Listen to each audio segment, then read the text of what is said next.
We're revisiting our old Bramley apple tree today on Pots and Trowels, and that's brought to you with the support of King Seeds and Cobra Garden.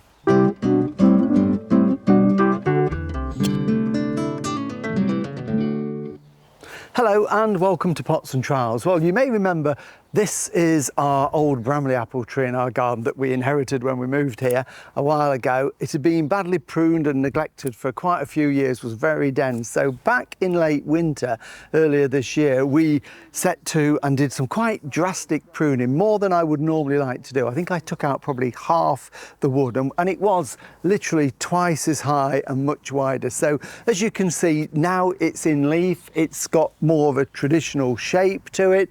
We had some blossom because we didn't prune it that hard, so we still had some flowering wood and we had blossom, and we're going to get a smaller crop, but there are some lovely apples there forming on it, lovely Bramley apples on all the branches, so we're going to get some apple pie and apple crumbles later this year. But as a result of that really hard pruning, to allow the light in and to try and reinvigorate it, the tree has now gone into I've got to grow mode, because it's taking all that water and energy in through the roots and it needs to put that somewhere. So what it's doing is making what we call water shoots, and all throughout the tree where we've pruned a branch back, we're getting this strong growth, and this is the growth that's already been made in the last month or so since it came into leaf. And all down the stems, again, where we've cut branches off, we're getting these water shoots. Now, if we leave these, what happens is they take all the energy and they will get very long and very tall. And within a couple of years, we'll be back to a tangled mass again. So although we did the hard pruning in the winter, what I've got to do now and maybe later on in the summer is do some thinning out and a little bit of summer formative pruning to keep the shape and stop it getting dense. So essentially, in simple terms, all of these have got to go. We don't need them at all. And the two ways you can do it, one is when they're small like this, is rather than cut them off, and if I get my secateurs, if I went round and cut them off like that, I'm leaving dormant buds in here, and what will happen is it'll just produce another shoot. So ideally, where we can, what we need to do is either cut them very close back, or better still, physically pull them off so they snap off and come away like that. And if we get this one here, look, if I just get hold of it, I can just pull that off and it tears away. So we're not cutting where we can, we're going to tear them off all the way up the trunk. So it's going to be quite a big job, and just keep pulling those off all the way up there. Doesn't cause any damage to the tree, but what that does, it takes the buds away at the base of the stem, and we're going to get less regrowth in the future. So there's going to be a couple of bin bags full, I suspect, of these. So not only at this level, but they're also much higher in the tree. So what I'm going to do is climb up a little bit, show you what it's like in the canopy, and I might even get Jill to go up a ladder as well.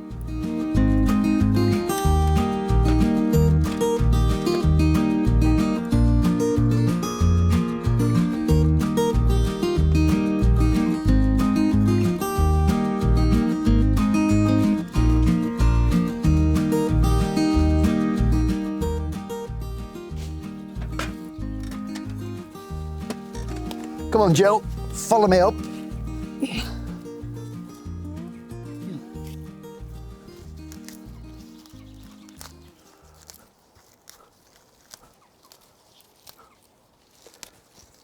Right, so here we are up in the heights of the tree, and we had to take some quite big branches. I don't advise everybody to climb trees. I love climbing trees. But as you can see, we've got the same problem up here. Wherever we've taken some big branches off, we're getting this mass of these water shoots like that. Occasionally, you can't pull them out by hand, so you do have to get your secateurs. There's one there that I just can't. So if you are going to cut them off with your secateurs, make sure you cut them as far back as possible. Don't leave a big stump, sort of cut back into the old wood, and that way there's less chance of regrowth. So what I need to do while I'm up here is literally pull all of these off.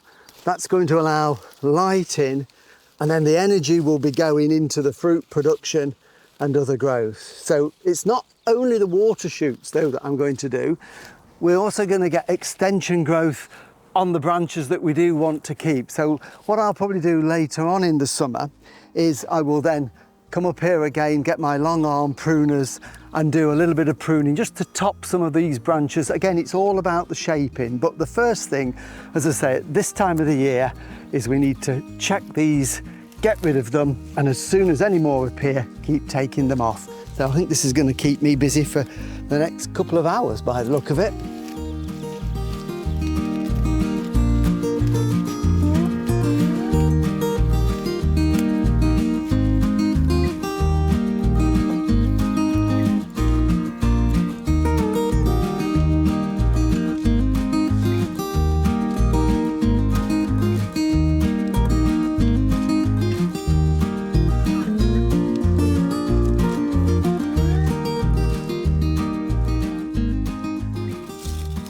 Well, as you can see, my aim for the trug from up the tree wasn't that good. So a little bit of raking up to do, but that won't take me many minutes as well. And now I've taken out all of those water shoots, all of this new growth, it instantly looks so much better. As I look up into the canopy, instead of having all these suckering shoots coming out of these thick old boughs of this old tree, I've now got clear sky that I can see. So that's going to allow airflow, and it will just help to stop it getting too congested over coming years. And I will have to revisit this in the summer.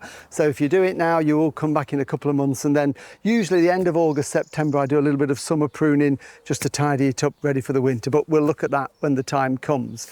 Another thing you can be doing now, and if you haven't already done it, is to get your pheromone traps up, and these help to control the codling moths. They're the moths that lay their eggs on the little fruits as they develop, and the maggots eat inside the apple and you get those horrible grubs. So these are no chemical, it's a pheromone trap. It attracts the male moth into these, so you get less fertile females in the garden. So what you need to do is get one of these from a garden centre or online. You can use them right the way from now through until about mid-July. That's when the moths stop flying. So just hang that in and keep an eye on that as well. And a final thing is, you may notice if you've got an apple, and it doesn't matter what type of apple it is, this is a Bramley apple, but it happens on all apples.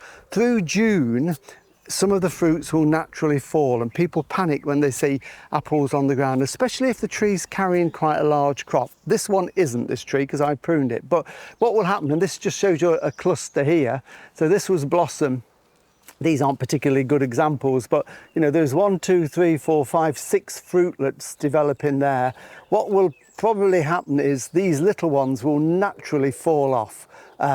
It's just nature's way of regulating the amount of fruit on the tree.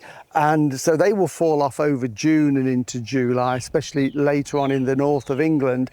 And then after that, if we think we've still got too many, we can thin them.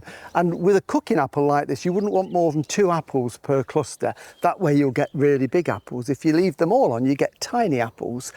So what you would do then is just to do a little bit of thinning out and take out 1 or 2 of them like that. And we've left our 3 there. So I've done that prematurely, and you'll get really good crops that way.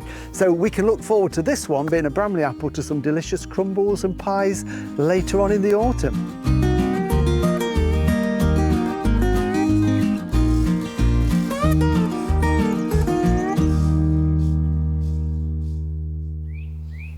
Well, thank you for watching Pots and Trowels, and remember, all the videos we've done you can find on YouTube, and of course we've got our weekly podcasts that you can get from your normal supplier. Alan Titchmarsh, when he came to visit Horticap, we had a lovely Brugmansia eye.